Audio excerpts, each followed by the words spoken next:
Hello and welcome to JC Whitney's On the Road. I'm your host, Angel Salabalen, and today we have Jim Liaw in the studio. Jim, how you doing, sir? I'm good. All right. Thanks for having me. Yeah. Glad to have you here. You know, you're the guy when it comes down to Formula drifting in the United States. You introduced it to us, so let's talk about that a little bit more. Sure. So first question, what or who introduced you to drifting? I wouldn't say there's like a specific person or entity that introduced me to drifting. You know, we were doing a lot of work. I mean, I grew up, Southern California culture. All my friends were into import cars, and that was kind of the scene that we were in.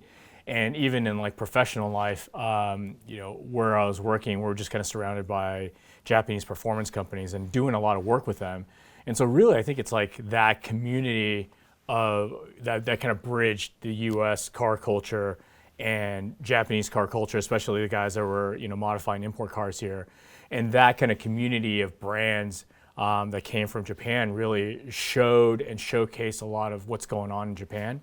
And even amongst like all the different kind of like sub-genres or whatever of Japanese performance, drifting was fairly new. And then so it was really them that kind of said, hey, have you guys seen what's going on? Have you seen, here are some videos, because obviously there's no internet at the time. Yeah. Here's some videos and some articles of what these cars look like and what they do. And that immediately sparked interest because it's such a visual sport, right? Whether you understand it or not, whether it's for competition or for demonstration, like just the car control and kind of the artistic part of the driving was really appealing. So that goes into the scoring system within Formula Drift, which is style. Going to the visual aspect of it, how much style do you have? Sure, you can flip a car around, but can you send it from 100 yards prior to the turn or whatnot? And then balancing that out with, we have to think about like in the early days, okay, they were 3,000, 2,800 pound, 300 horsepower cars, kind of semi-built, probably, what you compare to what you take out on the weekend. Fast forward 20 years, now you're talking about purpose-built, low 2,000 pound, 1,000 horsepower, really built race cars.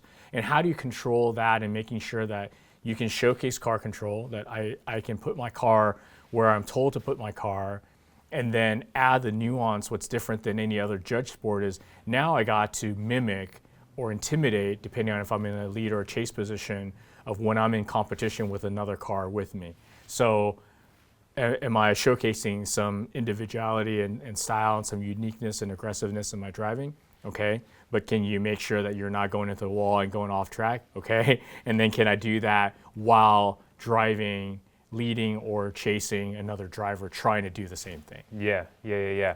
And so it also seems like the introduction of that sport created a full industry to support the needs of that, right? So like steering racks and all of these specialized equipment to enhance that sport from when it started 20 years ago to now. Our timing was just, it wasn't purposeful, but it was really fortunate because, when you talk about specialty parts made for drifting, absolutely. I think the sport, the series created a additional kind of industry of SKUs and parts and specialty makers and, like you said, steering racks and angle kits, things like that. But also it expanded what current part makers were making, right? As drifting got more advanced and the cars became more powerful, a lot of the technologies were learned and brought over from off-road racing, from drag racing. These are 1,000 horsepower race cars. Yeah. There's a lot of torque, things break. Do I need, drive shaft technology that's been implemented in 1,000 horsepower drag cars are now being brought over to drifting cars. The way that you modify suspension and similar to, a rally or off-road car, that you have to have some travel, but you also have to make sure that you put kind of power to the ground. So there's all these things that hopefully as a result of the sport and the series, it's enhanced existing companies and their ability to say, well, yeah, I make this part and I was serving it for one audience. Oh, I don't need to do something different or change it or even modify it, but there's a whole nother audience that now needs what I've made. Yeah, what I've produced for this market. Yeah. Totally. Formula One is big on that too. Like Formula One produces all these things, and so Formula Drift is, I feel like, falling in line with that, especially as we move forward to like an EV future, right? Sure. How do we make these electric cars do the fun stuff that these internal combustion engines were doing for us all these years? And we're not, the series is not tier one, right? It's not Formula One, it's not NASCAR, but because it is a nice bridge between your enthusiast aftermarket hot rodders trying to tinker and do new things in your garage, all the way to, hey, it's a new-ish sport that's trying to tinker, innovate, and do new things. There's just a lot of innovation that happens, and there's a lot of, to your point about like EV. Is it in the future? Probably. Has it come yet? In bits and pieces. Is the series open to it? Absolutely. So it's really kind of in the hands of, okay, you, the builder, you, the team. Are you ready? Are you innovating? Are you producing something that can adapt that? And is it a combustion engine and EV power plant on the track together, or are they separate classes? That's, to be seen. Yeah, I mean, that would kind of segue into what you do at PRI, right? Figuring out what those regulations look like, and figuring out what the sanctioning looks like for that. Yeah, and with PRI, there's no other trade show like it. I mean, the organization is bigger than just the show, but that's one of the pillars of it. And the show, there's nothing like it. There is no all racing, multi-racing genre B2B event in the country, let alone we're probably the biggest in the world. And so what happens there, similar to what I was talking about with drifting cars and their need to kind of bring technology over from different other disciplines of racing.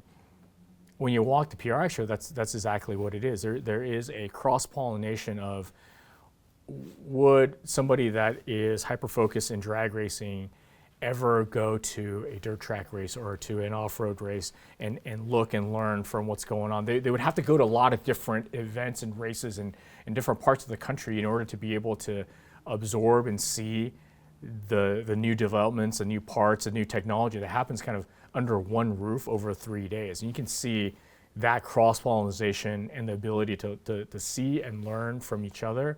That's the really unique part about the PRI show. What was the biggest hurdle for you and maybe the people that you were working with when bringing that drift culture on over to America? Hurdles to bring drifting to America. Yeah. I mean, there's probably like a few amongst like the hardcore, the purist of the group. The Japanese started it, and so there was always this like shadow casting over the series to say, are you on par with?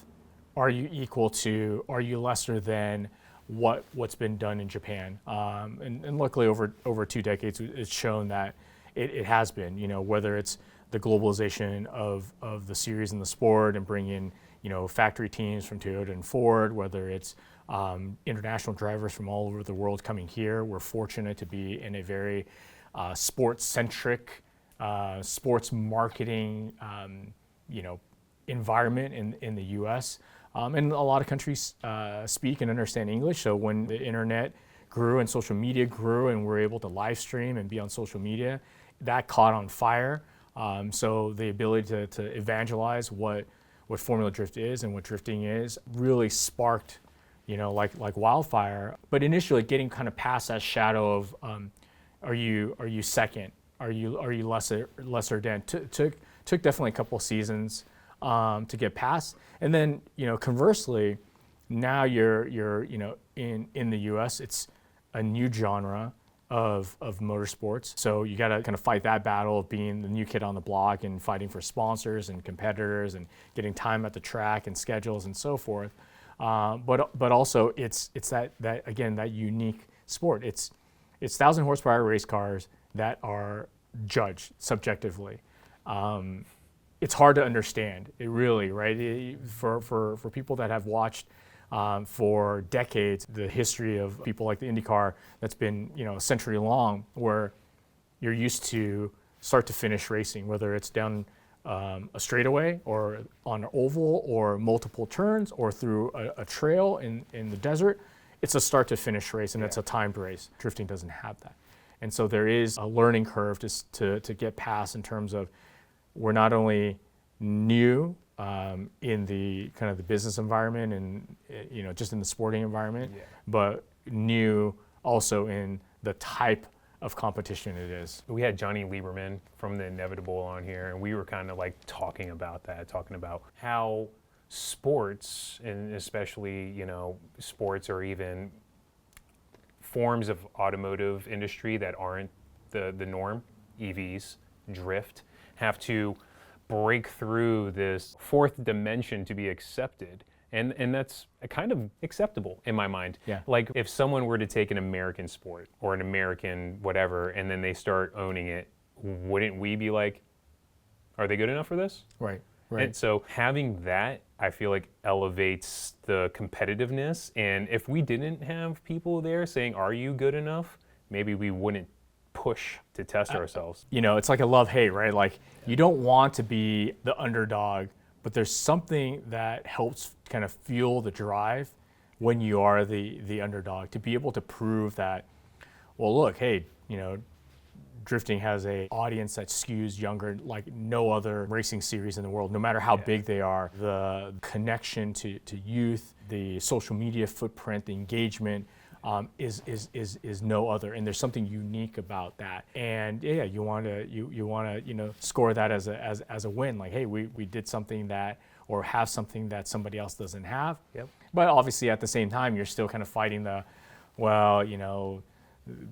bigger audience, or at a get preference at the track, or first go-to for corporate sponsorship. They look at a NASCAR team or NASCAR or IndyCar or whatever it is. Mm-hmm. And you gotta have to kind of, hey, like fight for attention. Like, hey, look at us, we're here too, and we're viable too. Yeah, I think what he had mentioned and we kind of agreed on was like, once people understand the metrics, once people understand like, hey, this is how we're basing this sport on, or even going into the hot rodding community, EV hot rodding, this is how we hot rod these EVs. Once that is bridged, people start to pick up onto it, like the youth in America have and across the world. And Formula Drift now from 20 years ago is Formula Drift now. Right. Yeah. Was there a moment that you could tell that Formula Drift endeavor was going to work? Was there a moment like, hey, I don't know, we were talking about that hurdle, right? And then that moment where it was like, phew. Yeah, we started Formula Drift.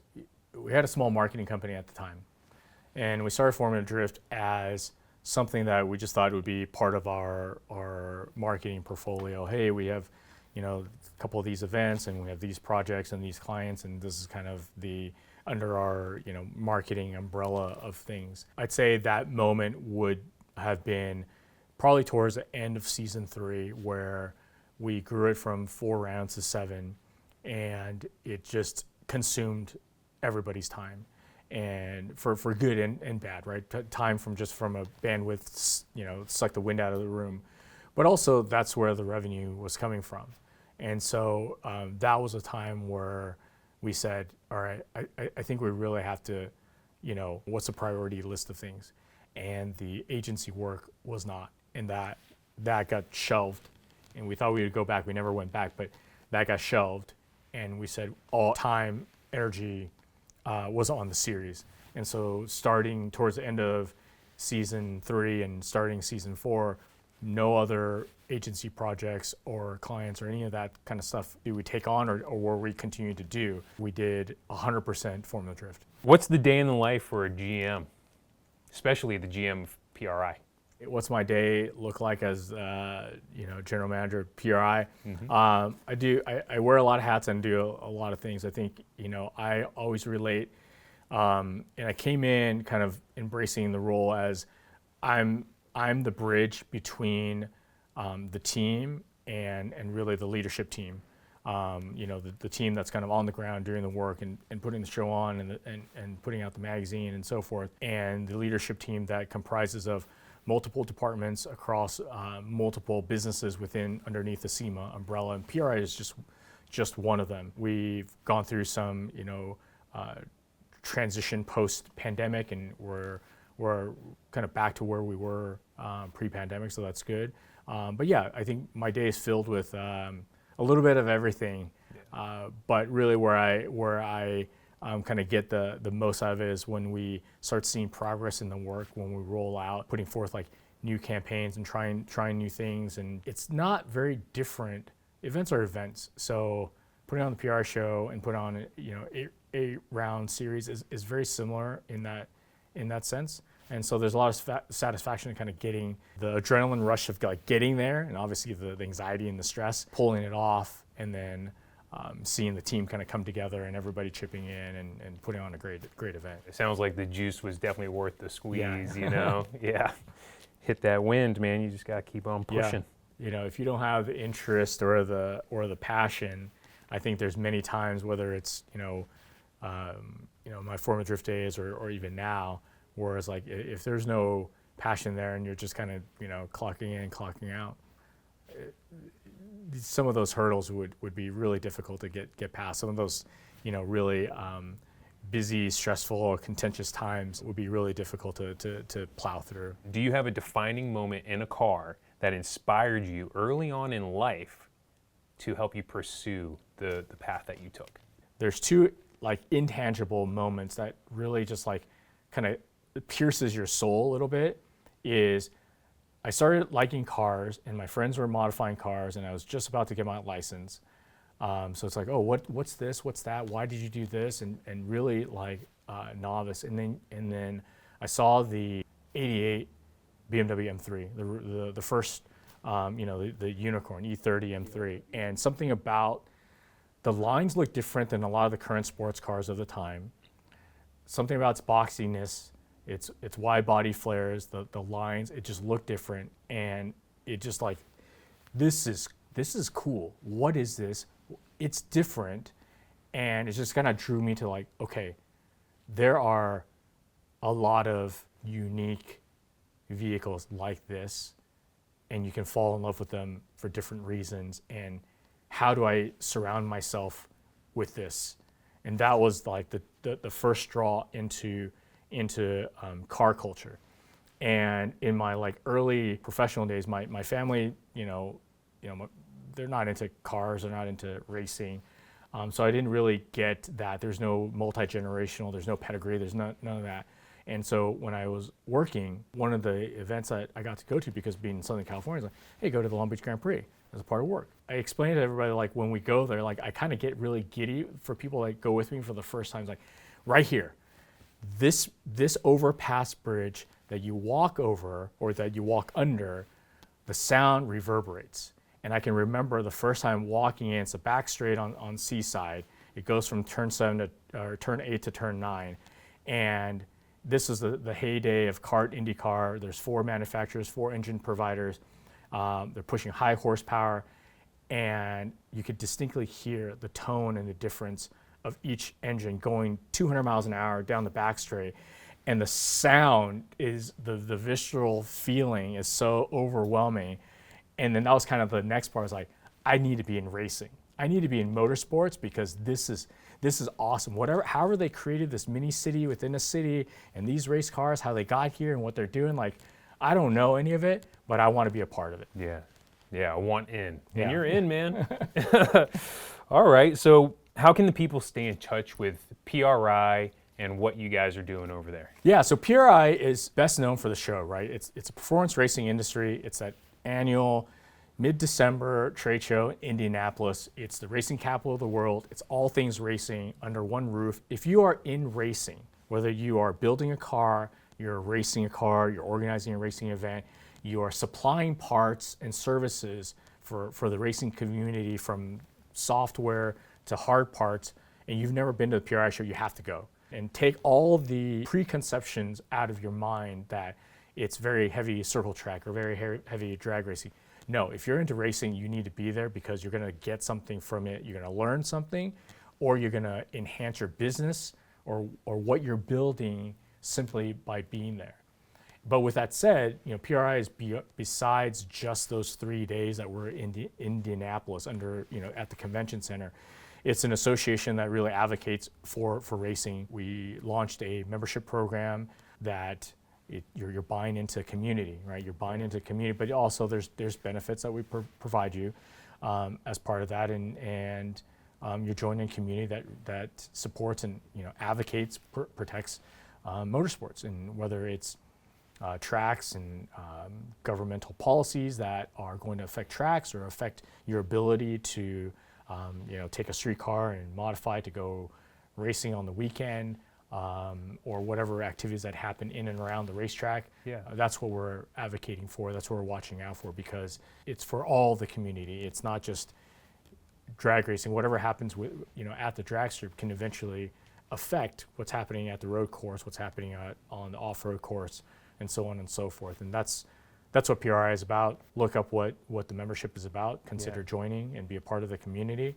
And if you've never been to the show, go to the show. Yeah. So that membership, is there a specific name of that membership? Is it the Yeah, PRI? there's different. Yeah, it's a PRI membership. Whether there's a category for if you're a business and you want to join as a business, and there's a list of benefits for that. If you're an individual, the starting price is a $40 annual membership, and same thing, you get a list of benefits as part of that membership. And there's other higher tiers if you want additional benefits besides that, but it starts at $40 for the year. Yeah, super affordable. If anybody wants to go to your social and find that information, or your website, can you provide that for them? Yeah, everything PRI related is on performanceracing.com. So you can find out about the show, you can find out about the magazine, you can find content there. We have videos that go and talk about the people in the industry, and of course, if you want to sign up for a membership, it's there, and it lists and talks about all the benefits that you get. Magnificent, magnificent. All right, Jim, I appreciate it. Yeah, thank you. Yes, Thanks for sir. having me. No. And so if you guys have any questions, please drop it in the comments down below. And we'd love to answer anything you have, and we'll get to you as soon as we can. Appreciate you dropping by, and stop by next week.